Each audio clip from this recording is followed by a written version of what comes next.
Olá, meus alunos, tudo bem? Aqui é a Tamires Valim, nutricionista, e hoje eu vou falar para vocês um pouquinho sobre a fisiopatologia da síndrome metabólica.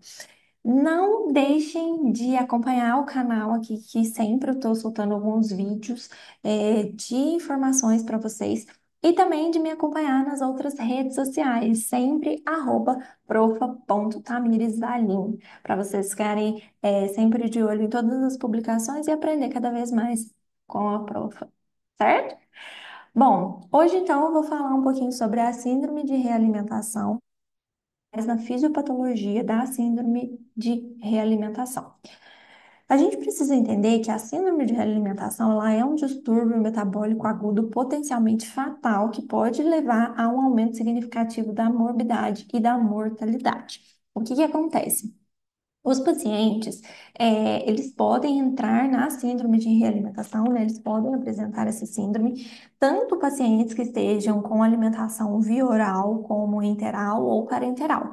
A gente costuma ver mais casos de pacientes em ambiente hospitalar, né, que estão ou com dieta enteral ou parenteral, mas a dieta oral, via oral, também pode causar síndrome de realimentação. E quais são os pacientes que estão em risco para desenvolver a síndrome de realimentação? Pacientes que estão em jejum prolongado de mais de 5 dias, pacientes que têm problemas desabsortivos, né? Então, pacientes que têm algum problema de absorção crônico, principalmente, né, em relação ali ao intestino. Pacientes alcoólatras, por exemplo, pacientes com desnutrição ou risco de desnutrição, pacientes, né, como eu falei, que estão em jejum por muito tempo. Então, todos eles têm o risco de desenvolver a síndrome de realimentação. E por que que vocês devem estar se perguntando, né? Porque essa imagem aqui. Eu coloquei porque essa é a imagem de alguns prisioneiros de guerra. E a síndrome de realimentação, ela foi descoberta por conta desses prisioneiros que ficaram muito tempo em jejum, sem alimentação, e a partir do momento que eles puderam fazer, né, a alimentação, eles tiveram alguns sintomas cardíacos e pulmonares e alguns acabaram falecendo. Então, a síndrome de realimentação foi descoberta daí, certo? Então, lembrando sempre que tanto a via oral como enteral como parenteral pode causar a síndrome de realimentação. E um ponto importante para a gente lembrar aqui, né, a questão da fisiopatologia da síndrome de realimentação, ela ainda não foi totalmente elucidada. Então, a gente sabe algumas coisas, né, que envolvem aí o surgimento dessa síndrome, mas a fisiopatologia em si ainda não foi toda, elucidada, descrita, certo? Bom, coloquei aqui algumas imagens para mostrar para vocês um pouco dessa fisiopatologia. Vamos lembrar, vamos pensar então, né, tendo em vista aqui essa foto, que pessoas então que estão em catabolismo intenso ou que estão com má nutrição ou que estão, né, em jejum por muito tempo, o que vai acontecer metabolicamente? Elas vão ter uma baixa de insulina, afinal de contas, ela não está tendo nenhum aporte nutricional, nenhum macronutriente que possa gerar essa liberação de insulina. Então, redução de insulina, aumento de glucagon. Com isso, lá no organismo dela, o que que acontece quando a gente tem insulina baixa e glucagon mais alto? A gente vai ter glicogenólise, então quebra de glicogênio, né, para geração de energia. Então, o glicogênio muscular e o glicogênio hepático passam a ser utilizados para a formação de energia. A gente vai ter proteólise, então catabolismo proteico para geração de energia também. Gliconeogênese, que é então a formação de glicose a partir de outros substratos que não carboidrato. A gente vai ter proteólise também, né? Como eu falei aqui, né? Catabolismo proteico e também lipólise, então quebra de gordura para geração de energia. Então vamos pensar que nesse estado de jejum, o paciente ele vai ter como maior fonte de energia do organismo os corpos cetônicos por conta dessa proteólise. Proteólise não, lipólise, desculpa. E também a questão de vitaminas e minerais, baixa concentração de vitaminas e minerais, né? Porque a pessoa, afinal de contas, não está se alimentando. Então, nesse cenário, quando a pessoa ela passa a se alimentar novamente, depois ali de alguns dias, pensando numa situação de jejum, O que que acontece? Os, ao ter, né, o aporte tanto de carboidratos, proteínas e gorduras. Aqui vocês podem ver que está destacado, né, carboidrato, porque se a gente for pensar em um dos macronutrientes que a gente precisa mais tomar cuidado, é o carboidrato, né? Seria o carboidrato. Porém, todos os nutrientes, eles são capazes de gerar, né, a secreção de insulina, mas a gente tem essa tensão maior com o carboidrato. Então, a partir do momento que esse paciente em estado de jejum, ele passa a se alimentar, ele vai ter uma secreção de insulina, certo?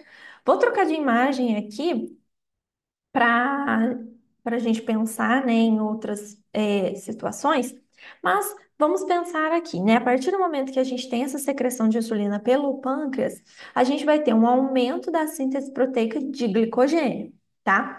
E além disso, a gente vai ter a captação da glicose para o meio intracelular, porque a partir desse momento a pessoa está alimentada. Então, tem glicose circulando. Então, captação para o meio intracelular. A gente vai ter também utilização de tiamina, tá? Que é a vitamina B1. Vou explicar para vocês o porquê dessa utilização. E a captação também intracelular de potássio, magnésio e fosfato, que vai gerar ali no paciente, né, no meio sérico, uma hipocalemia, uma hipomagnesemia e uma hipofosfatemia. Então, se a gente fizer um exame de sangue nesse paciente, ele vai ter redução desses íons no sangue, porque eles estão acumulados no meio intracelular. Deficiência de tiamina e retenção de sal e água, que pode gerar edema. Então, esse edema pode causar também questões, um edema pulmonar, pode causar, né, alguma questão cardiovascular. Então, é por isso que os pacientes que têm a síndrome de realimentação, às vezes, têm esses sintomas, tá? E aí, o que que acontece, né, em relação à tiamina, que é a vitamina B1? A vitamina B1, ela é precursora de uma enzima que vai fazer parte lá no ciclo de Krebs. A enzima, né, como eu estava falando para vocês, que é, então, derivada da vitamina B1, ela se chama tiamina pirofosfato. E ela está aqui representada, né, nesse TPPP, porque ela faz a conversão, então, do piruvato a acetil-CoA, e o acetil-CoA entra no ciclo de Krebs.